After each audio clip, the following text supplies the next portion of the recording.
U.S. deportation flights of undocumented. Moments ago, President Donald Trump says he has issued his first tariff on Colombia after 2 U.S. deportation flights of undocumented migrants were not allowed to land in Colombia. CNN's Steve Contorno is joining us now live from Florida. Steve, tell us more. Yeah, Fred, just moments ago, Donald Trump reacting to the news that Colombia had blocked planes carrying undocumented migrants from delivering those individuals back to their home country, and Trump now retaliating with tariffs and threats of more tariffs. He said in a post on social media, quote, "I was just informed that the 2 repatriation flights from the United States with a large number of illegal criminals were not allowed to land in Colombia. This order was given by Colombia's socialist president, Gustavo Petro, who is already very unpopular amongst his people.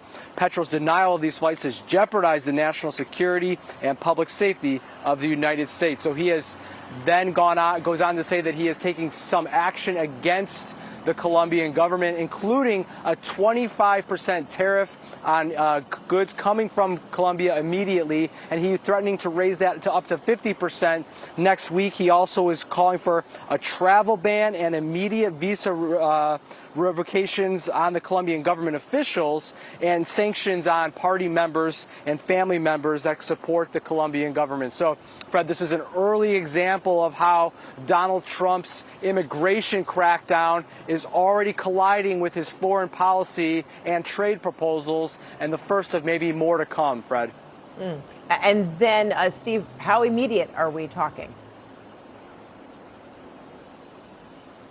Well, he says in the post that these the 25% tariffs are, quote, an emergency and will go into place immediately. And then in 1 week, the 25% tariff will be raised to 50%, which would be quite a steep climb. Of course, Trump has already proposed sweeping tariffs on many of the U.S.'s trade partners, including a 25% trade tariff on Mexico and Canada that he says might go into effect next month. He is also promising a trade tariff on goods coming from China in recent weeks if they don't negotiate a new deal with the United States.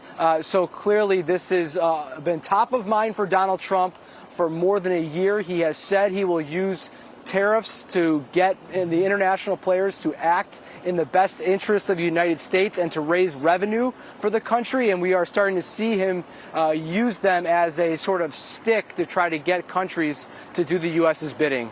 Fred. Okay, Steve Contorno, thank you so much. We'll check back with you. So all of these policies are already deterring some migrant